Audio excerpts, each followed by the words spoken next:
huge believer in that. Seen that. I've seen that awesome process and the power of it. So I'm super stoked to be having this conversation. And I love seeing in the chat so many people talking about where they're from, so many different roles going on, and that is awesome. So let's jump in. A little bit about me. Who am I?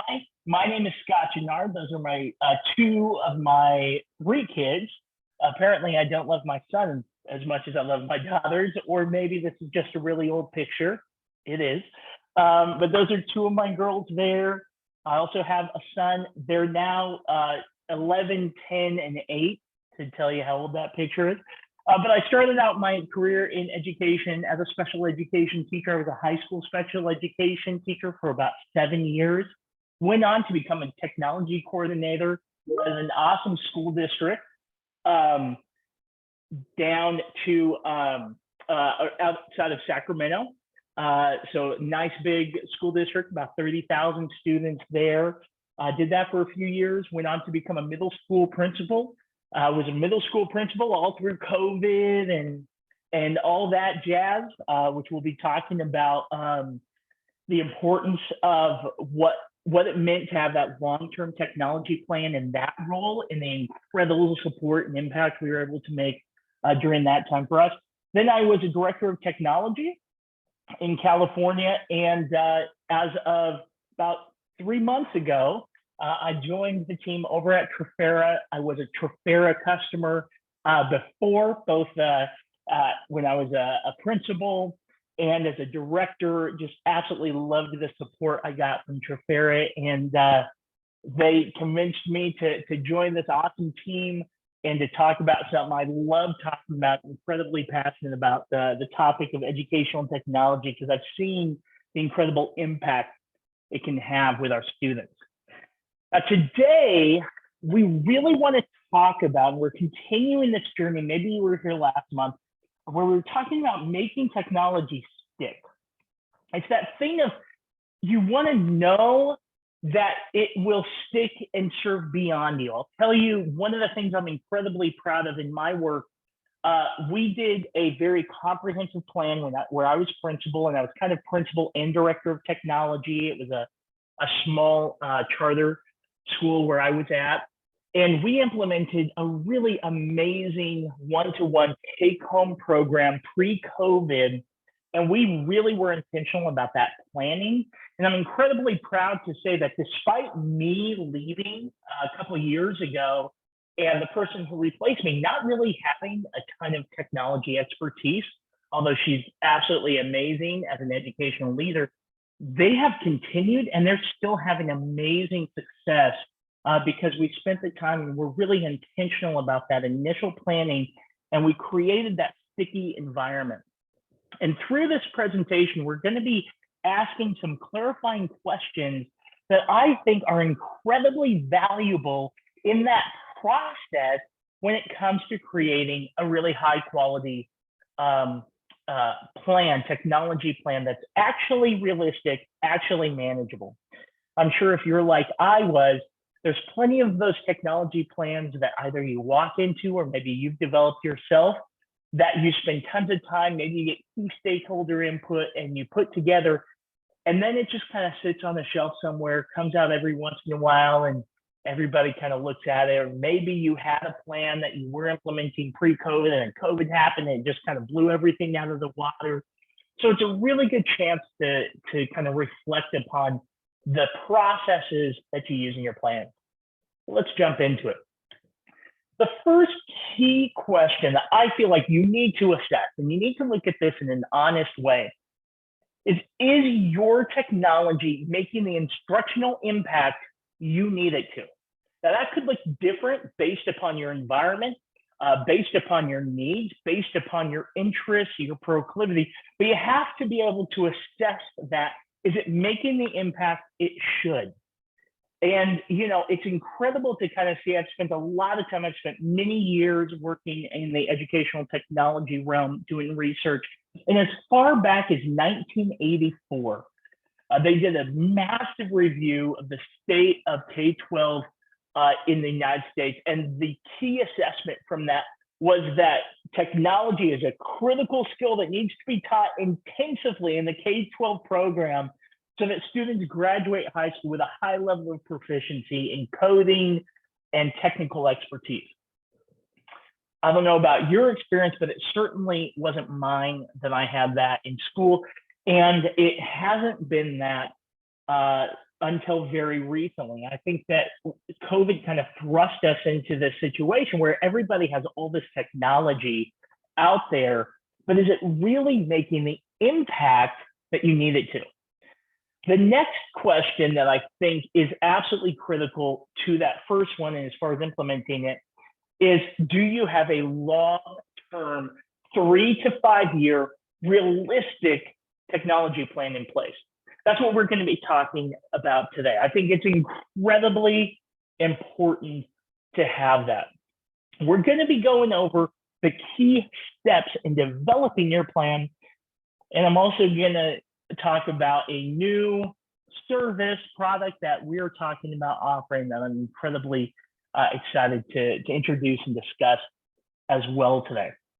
So those are kind of the key questions I want you to kind of mull over, and we're going to continue to explore in our conversation. We're going to start with what I believe is an incredibly important need for your technology. How do you start? First, you need to know what you have. So that's your inventory process.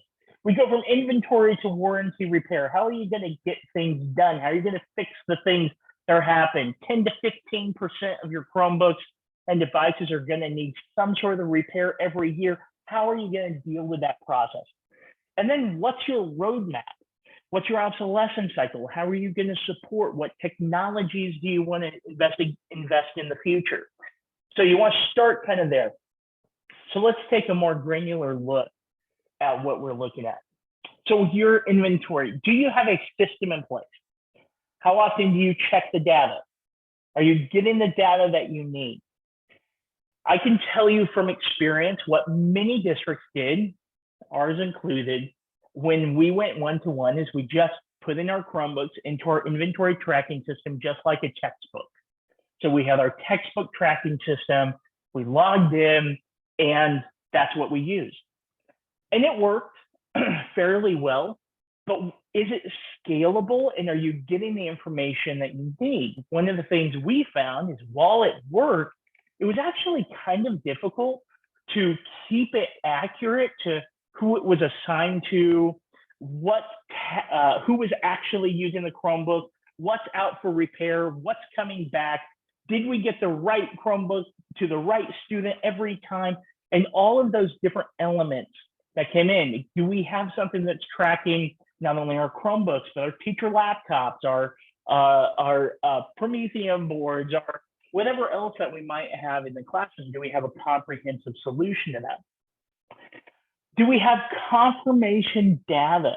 Do we have something where we're embedding that system within the data that we can get from like our Google admin portal or other that gives us live confirmation data that says, okay, this is what we think is happening. Is it actually happening? And are those two things married? And are we checking that on a regular basis? And are you really getting the data you need and articulated in a way that people can understand, especially when we're talking about making presentations to our boards, superintendent, things like that? Is it in a language and a visualization that everyone can understand? Is there really that ownership? So really taking the time to know what you have, where it is, who's using it, who's assigned to it, it's incredibly important to know, especially in this post-COVID, in this post-one-to-one environment where pretty much everybody went one-to-one, pretty much everybody bought all these devices, but was the tracking there and do we know where everything is? Very, very important. The next is warranty and repair plans. Like I said earlier, 10 to 15% of devices will need to be repaired annually. It could be more, it could be a little less, but you can kind of expect that. You want to create your system to boost instructional uptime, right? Because that's key. If you don't have a program where every student's device is working all the time, it's really hard to say that you have a one-to-one program. It needs to be an experience where the teacher says, okay, we're going to do this activity. I want everybody to take out their devices, open it up, go here to your Google Classroom to do X, Y, and Z, and they can take out their device and everything works. It's one of the things to think about. If 90% of your devices are working perfectly, and that teacher who has 30 students in their class, I had some classes of 36 when I was teaching, but say 30 students in their classroom, and they say, hey, everybody, take out your Chromebook. We have this exciting thing. If three students hand go up and say, hey, Miss Williams, I apologize, but I broke my screen and I haven't had a Chromebook in 2 weeks. Or another one says, oh, my charger doesn't work. Or another says, it's out for repair for some extended period, or just don't have a plan. That can severely hinder the actual adoption and usage of your technology in a huge way. So you really want to make sure that you have a plan in place for how you're doing that. Is it really going to be sustainable? Is it really going to be controllable? And what can you do to help that?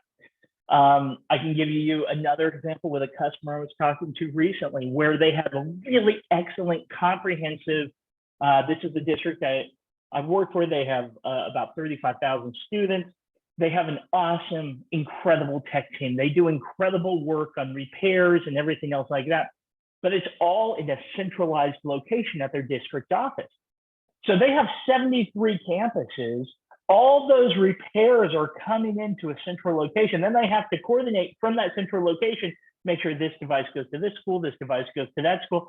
And it's just an incredibly daunting task. Even just the fact that they've had to make extraordinary investments in vehicles to transport those things. And but again, what's your setting? What's your environment do you need? Do you want to partner with a warranty service like Trafera, where you can just send off your items for repair, they come back fixed? Do you want to do that in-house? Do you want to do some sort of a hybrid of that model? All sorts of options are out there. So you have to really reflect, what do I need? What fits my needs? And what's going to ensure that we have as much uptime and success as possible? So really, really reflect upon that. Next, do you have a roadmap?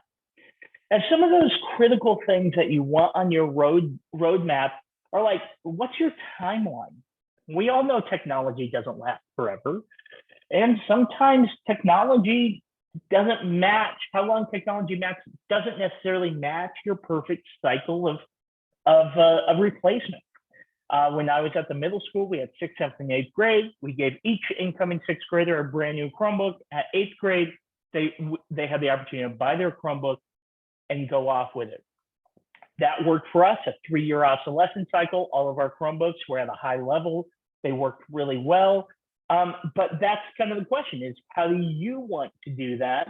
And what's your obsolescence cycle? What's your pathway? What makes sense for you in your setting? You want to identify who's your team, who you're going to rely on. What's your focus? What are your goals? What's your purpose? How are you going to measure success? All those things so that it can continue whether you're there or not, whether COVID happens or not, whether budgets are there next year or not. Having a roadmap and a plan in place that says, okay, we're committed to this. We've identified that this technology is not just another thing. It's the thing. It's absolutely critical to student success. It's like having a pencil and a pen and a piece of paper, except it's provided by the district in almost all cases. And if the students do not have that, then how does the educational process happen at a high level in the classroom? So really kind of thinking, what's your roadmap? What's your timeline? How are you going to do that? Is incredibly important. And so really, I talk about Trafera a little bit and kind of our new mission and how we want to support schools and how to do that.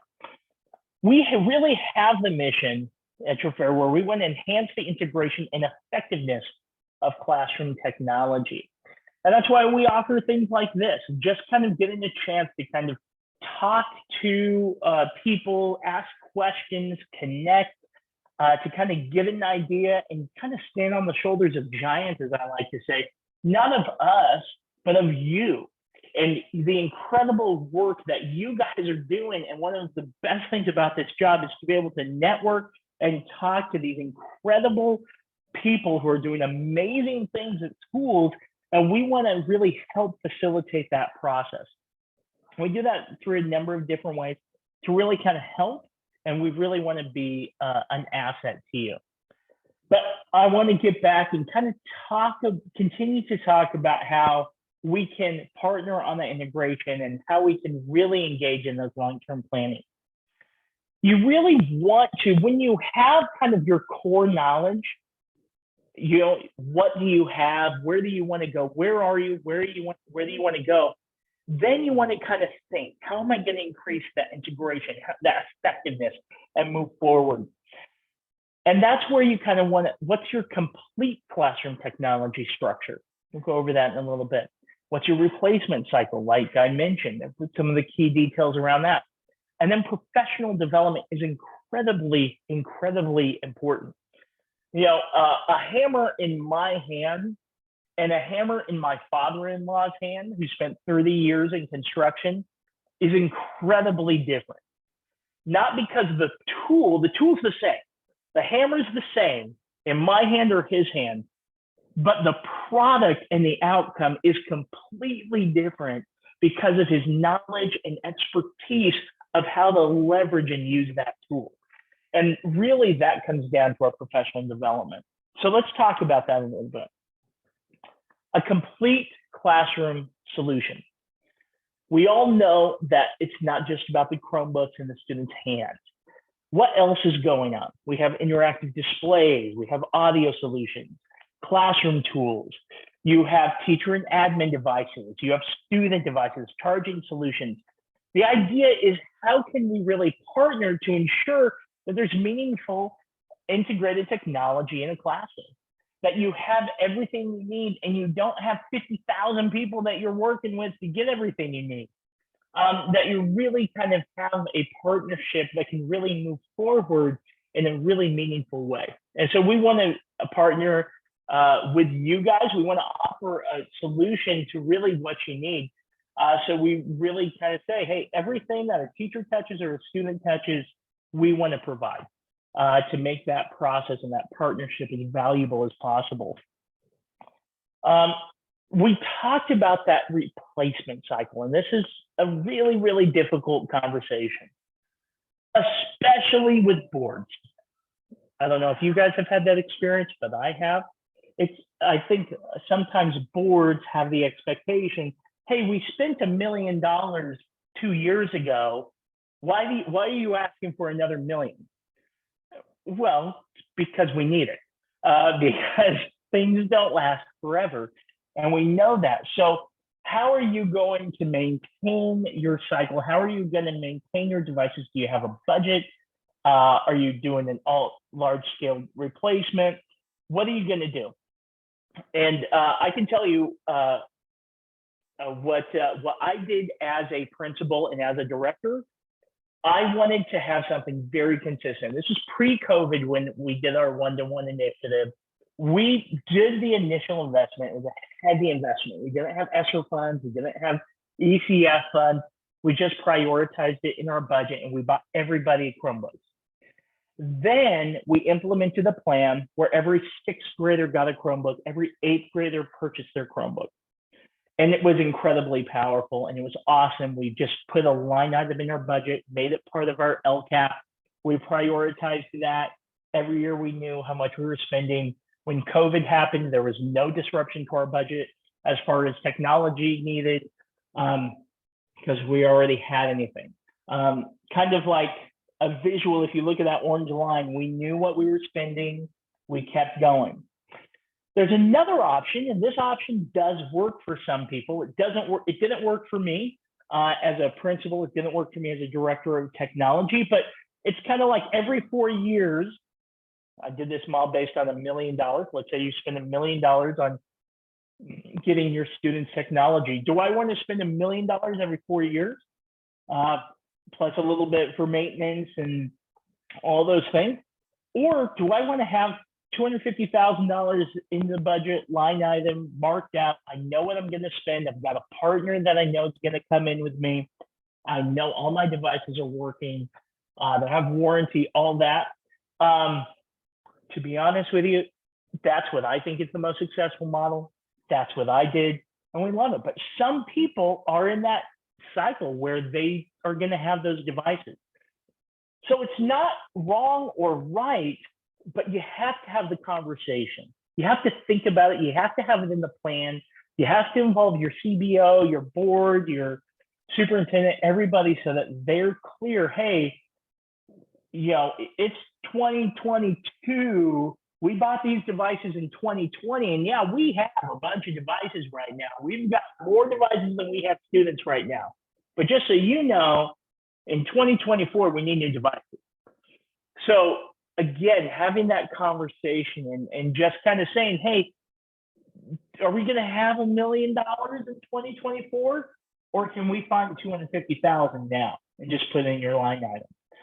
Again, for me, that's what I did. And that's what they continue to this day. It's awesome. It didn't depend on every couple of years me coming up with a new proposal to send off to the board. At my school where we did this, I haven't been there in 2 years. It's still a line item in their budget. They're still purchasing on the same cycle. They're still doing everything that we set forward because we had a high quality, impactful plan that was manageable. The last key component here is professional development. And we have an incredible professional development package that can support schools in an extraordinary different ways that's customizable to meet your needs. They can, our staff is Google's professional certified educators, coaches and trainers. We have 8 staff members and masters of education, prior teachers, directors, coordinators, trainers. We offer on-site virtual training, targeted groups, principal training, which I think is something that is a passion of mine. I'd love to talk to you about it. If you'd like to talk about it further, principal training, I think, is incredibly, incredibly important. And unfortunately, something that a lot of people have missed. How do you actually support and lead a one-to-one environment at that level of administration? So really, really key.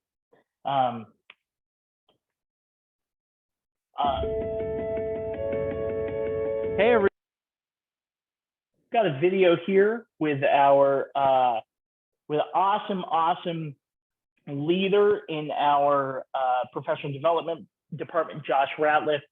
I'm not going to show it here right now, but I did give you the link to the presentation. I encourage you to check it out. Josh is former educator, former administrator, tons of experience, leads an incredible team that offers just incredible professional development opportunities. Highly encourage you to check it out.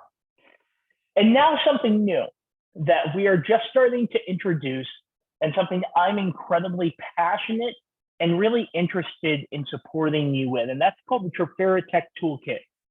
The name might be adjusted, but basically it's something that I want to do, and I want to partner with you to start developing your own custom plan that meets your needs.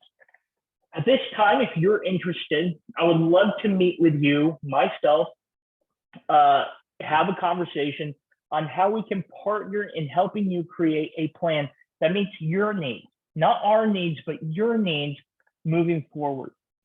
We're going to leverage immediate, actionable data points that you can use in a database that's incredibly helpful. That's accessing information that you currently have available to you in your Google admin portal, integrating your other plans that you may have going on in the future. And if you are interested in having that conversation, we're kind of beta testing this right now.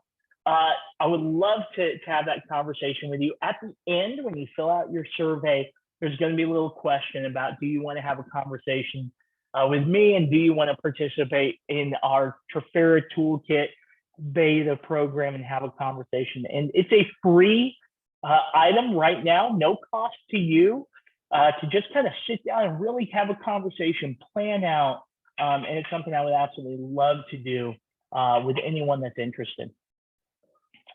All right, that's all I have. It's been an absolute pleasure having this conversation with you. Continue the conversation on that survey link. You'll see where you can sign for the beta. We can talk. You can also email me if you like. I can get you connected to the right people.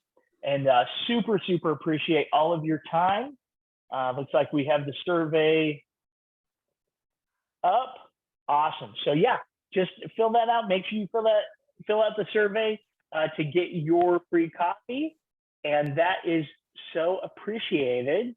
It didn't look like I saw very many questions, Kate. Is that right? I had one that came in just in direct message. So Kathleen is asking if you know of any sort of handout or resource that helps to illustrate the need for one-to-one. Her message said, I think a lot of schools are similar to ours and experiencing a budget crunch now that COVID money is over, and wanting to have some tool with data explaining why one-to-one is important. So do you know of a resource that you could point her towards? I know of many, and I would love to have that conversation. If you'd like to email me or we can talk. I can shoot you over some awesome resources.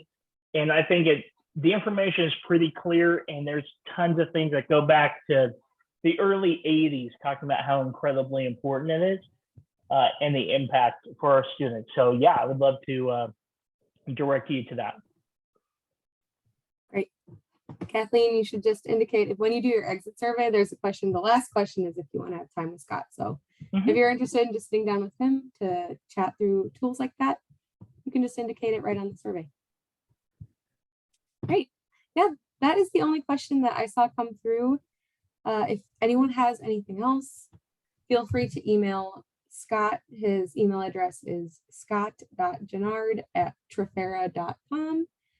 Again, he has his slides available at bit.ly.com/sticky plan. Yeah, bit.ly/ I'll put it in the chat again. bit.ly/sticky plan. And you'll be able to grab the slides. You'll be able to find his contact information and some of the other resources that he talked about. But thank you all so much for being here. Thanks, Scott, for presenting. We're going to have another coffee and convo next Tuesday, all about planning for IFP initiatives specifically. That's going to be with one of our teaching and learning consultants who's super, super knowledgeable in Promethean and interactive flat panel deployments. Yep. She's going to sit down and talk us. And Lindsay was also a former director of technology. Yes, exactly right. So that's going to be an awesome conversation. Yeah. I really look forward to that. So if you're interested in participating in that, just check it out on our social media, or you've probably already got an email from us with the invite. And we also have an events page, so you can find it there. Anyway, thank you again, everyone, so much for being here. Thank you, Scott. We hope you have a great rest of your week. Bye, everybody. Have a wonderful week. Bye.